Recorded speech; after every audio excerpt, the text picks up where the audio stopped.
Everything I've learned from doing YouTube, year 2. Let's go. So I went into 2023, I think it was about 2,000 subscribers. Just got to the point where I monetized my channel. It's been a long year and it's definitely led to a lot of growth on this channel. I think now we're wrapping up the year around 6,020 subscribers last time I checked. Thanks to everyone who has bothered to click that subscribe button. I'd love to be well on my way to 20K by the end of next year. I don't know how realistic that will be. I don't want to sort of set myself up for failure. So, you know, anything close to 15K would be amazing in my book. Starting to make a little bit of money. It's absolutely nothing close to allowing me to give up the day job. Obviously, you know, I make a living doing freelance work and that's where all my income comes from. I think at the beginning of the year, the ad revenue from YouTube was probably around 20 to 30 quid a month.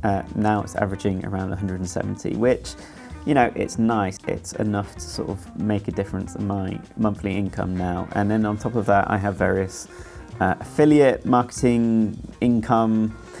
So anytime you purchased from links in the description down below, I get a little commission from that. That sort of stuff does add up really quickly, and over the Black Friday weekends, it really gave me a bump in income and helped sort of just like, yeah, justify the uptick in hours that I've been investing in YouTube since the summer. So that was really cool. I appreciate that, everyone.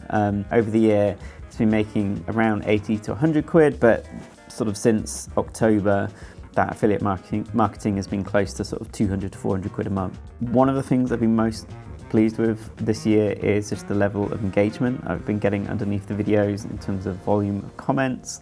And it's something that, you know, has been brought up by some of the equipment companies that have worked with me over the year, that even though the size of my channel isn't huge in terms of subscriber numbers, that the views on the videos have been pretty encouraging, but also, you know, the number of comments that I got underneath the videos too has also been encouraging when brands want to work with me. So it's kind of cool that it's not necessarily just the subscriber numbers that sort of factors into these kind of decisions when brands want to, you know, send you equipment to review or work with or promote or stuff like that. To my surprise, the best performing video this year was a video which I thought would probably get the least amount of views of all videos I made this year, and that was my 5-year Panasonic EVA 1 review video.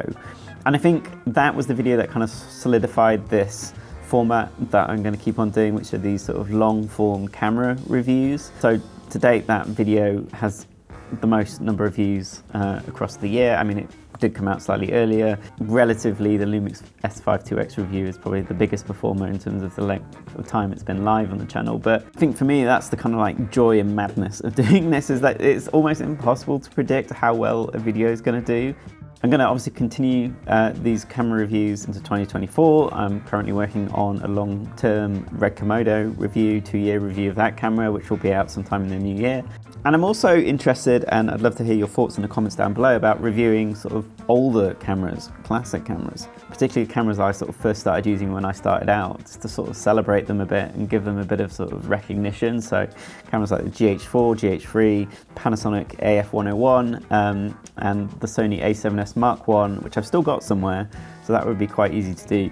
And then possibly the A7S Mark II, which again was quite a pivotal camera in my early career. So let me know if you'd be interested in hearing about some of those older cameras and doing sort of long form reviews on them.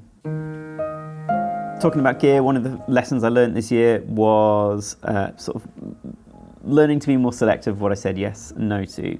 So at the beginning of the year, I was sort of still in this phase of just was saying yes to everything. Lights, camera bags. And the result of that just meant that all these videos just kept stacking up, and to the point that the summer I just had this huge backlog of videos, some really busy schedules with freelance work, and it all started to get a little bit stressful having this stupidly self-imposed YouTube schedule in which I had sort of over-promised or promised to deliver all these videos. And sort of just always being on a treadmill trying to get these videos done and get them out and then do the next one, and then another company would come and say, do you want to try this lens out? And I'd be like, yeah, sure. And I was just getting exhausted. So after sort of summer, I started to be a bit more selective. I realized that I enjoy making like the lens videos a lot more, and there seems to be a nice crossover between enjoying making them, but people also seem to like to watch them. So you know, the sort of time that goes into them is paid off by the number of views and engagement that comes out of them. Because my time is so limited, I need to be a bit more selective about the types of videos I'm going to make moving forward. So definitely going to be prioritizing lens videos, camera-based videos, and probably lighting as well. Another thing I learned is that some companies seem more interested in just getting sort of product shots for free and less interested in sort of showing off what the product can do, which I'm not particularly that interested in. I'm not really into this fetishization of equipment and gear. I'm interested in sort of showing you, if you're considering buying something, like, how does this piece of equipment perform? What can you do with it? This is what this piece of a kit inspired me to do. This is what I can achieve with this piece of kit. And I think lastly, the last thing I found was I got some little 5-ray lights, and I made a whole video on these 2 lights that was a really dry, basic product review of these lights, you know, tech specs, product shots, blah, blah, blah. And I just got to the end of it and I realized that this was a really boring, dull video, and that's not the kind of video I want to put out. So what I learned with that is that with, you know, especially with like lighting and lens videos, is to, instead of just doing a dry review video, is to actually use the kit to sort of demonstrate a tutorial, a lighting breakdown or something like that. Sort of fit your review inside the wrapping of that kind of style of video. And as a result, those videos just seem to have performed much better. I did it again with the Colbor video and Amaran Spotlight SE video. One of the things I flagged last year in my end of year review was that I wanted to focus more on sort of bringing you on my professional shoots, you know, more behind the scenes stuff, and kind of give you a bit more flavor of what it's like working in this job professionally. These are sort of behind the scenes videos. I did one for the Rika music video, I did one for the Terry documentary, and I did a few other videos around stuff like that. None of those videos tend to be sort of big hitters in terms of growing audience and stuff like that. They are not sort of massively driven by like search terms and stuff like that in the way that lens videos are or camera videos are, which have, you know, brand names in the titles, which are very searchable. I really enjoy making those videos, and it definitely feels like they're kind of almost little production diaries. And I think getting the Insta360 Go free action camera was also really useful. Like, I can't say how much I love this little thing, being able to just sort of like clip it onto my baseball cap. I brought it along on a number of client shoots, but it allowed me to capture footage working behind the scenes. So that's the thing I'm navigating at the moment, because it's not always easy to negotiate with a professional client, especially if I'm working for an agency or something like that. So getting permissions around behind the scenes stuff can be quite tricky, but it's something I'm going to be working on more and more. But thankfully, like projects like the Rika music video and the Terry documentary, because they were slightly smaller projects, it was much easier for me to capture the sort of BTS myself. Let me know honestly whether you find those videos interesting. Maybe they were too long because they were around 20 minutes. I know I have a problem with keeping things succinct on this channel. I'd love your feedback down below in the comments about those videos, so let me know about that. One of the other goals I'd set at the end of last year in my year review video was like just decreasing the amount of friction there was in terms of getting me in front of the camera and making a video. All of last year, when I sort of first started YouTubing, I was basically just filming at my flat at home. So I live with my partner Steph, we don't have a big flat, and it just was causing chaos. And it took, like, a video would take all day, because you'd set the kit up in the morning, you'd, you know, spend an hour or two doing your piece to camera, and then there would be another hour of tidying up and cleaning and all that stuff. It just wasn't sustainable. So this year I've managed to get a nice setup done at my studio. It's not sort of the most prettiest shot, maybe I'll tweak it in the future, but I've now got this great little iFootage mini tripod, and I've switched from filming on a 50mm lens to the LUMIX 18mm lens, and it means I'm just really close to the camera, and I can just plonk the camera down on my desk and I can just deliver a script. And if I want, I can clip a tiny auto cue thing I've got on the front of it. I've even stopped using my big microphone, which is here, because again, we're just starting to add too much time to the setup and process. So I'm using these little DJI Mics, which are great, and it's all about, yeah, just making it easier and quicker and reducing the friction of getting me in front of the camera, because that just means making videos takes less time.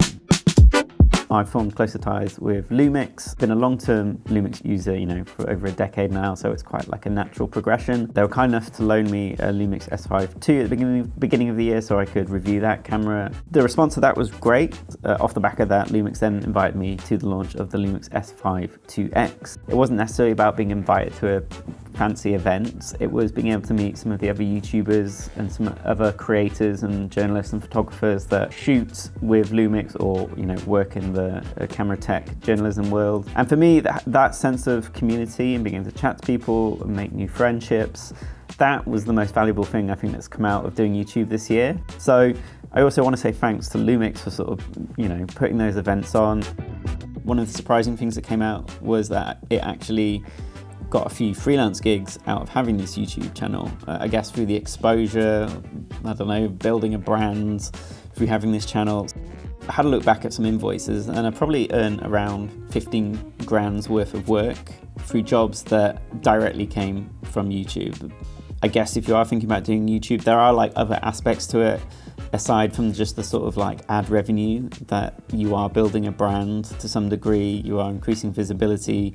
And I think also, there's that level of trust that if people can see that you're putting out YouTube videos and you are sort of a voice or an authority on something, people are more likely to think they're in safe hands when they're hiring you. What I've come to find about this channel over the year is that it's sort of like a scrapbook, and I can sort of put out ideas, I can put tests and experiments out, like an artist's sketchbook. It feels very much like that. Little ideas, little sketches, having somewhere to put them so I can cut them quickly, sort of say I'm done with them, put them on the shelf and then move on. And that's been really nice creatively. It's been very fulfilling. Maybe two of my favorite projects this year, one was a freelance job, was the Terry documentary, which I was allowed to share it on my own channel. That was featured in a Barbican exhibition earlier in the year, and I did a nice behind the scenes video. Another great project that came about through this YouTube channel was a sort of very short little documentary, 2-minute piece called The Studio. That was born out completely from just a lens test. I had a free afternoon, there was no goal, I was just filming with my artist friend Sam in his studio. Watching it back, it just inspired me to turn it into a little short doc. It got a really nice response, lots of people messaged me about it. Something that was completely unplanned and only came about because I had this YouTube channel was great. I think one of the other things to say is just like getting a bit more on it in terms of branding. I released some digital products at the beginning of the year as a bit of a test, or maybe it was the end of last year, some LUMIX color grading products. That was a massive experiment. I had no idea how that would work, but people have consistently bought those over the year from my website. So my plan in 2024 is to release some more sort of affordable power grades, color grading tutorials, stuff like that, with some sample footage that you can grade as well, because I got some nice feedback that people really liked getting the sample footage with it. I still have no idea when it comes to titles, what I'm doing. There's so much mystery around the algorithm in YouTube, and it's still something I need to get my head around in terms of what a good title is. Should it be full of keywords or should it be more editorialized? I don't know. What do you think? What makes you click on a title or a thumbnail? Let me know in the comments down below. Just yesterday, I found out that I was nominated for a Moment Award for YouTube Reviewer of the Year Award, which were just crazy. I don't know where that came from, and depending on when this video goes out, we'll know the result of that. But at the time of making this, which is before Christmas, I have no idea. I'm just happy to be included, to be honest. It means a lot. Finally, before I wrap things up, I think I just want to say a huge heartfelt thank you to my partner, Stefania. She has been absolutely instrumental in the growth of this channel. She's always been my biggest supporter, biggest champion, encouraged me to do this YouTube stuff. She has donated so much of her time to helping me shoot the videos. She models for me, she puts up with me bringing bloody camera equipment everywhere, filling the flat up with camera equipment. I just need to highlight how much effort and time that she also dedicates to this YouTube channel. It's a team effort and I'm really grateful for that.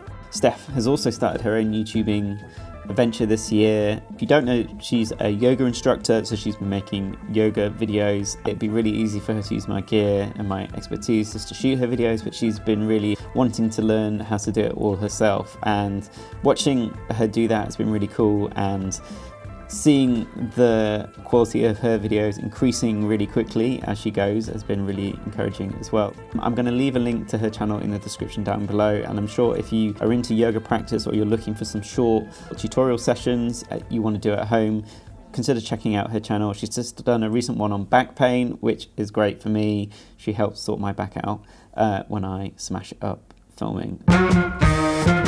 Thank you to everyone who has watched a video on this channel, subscribed, commented, trolled me, liked the video.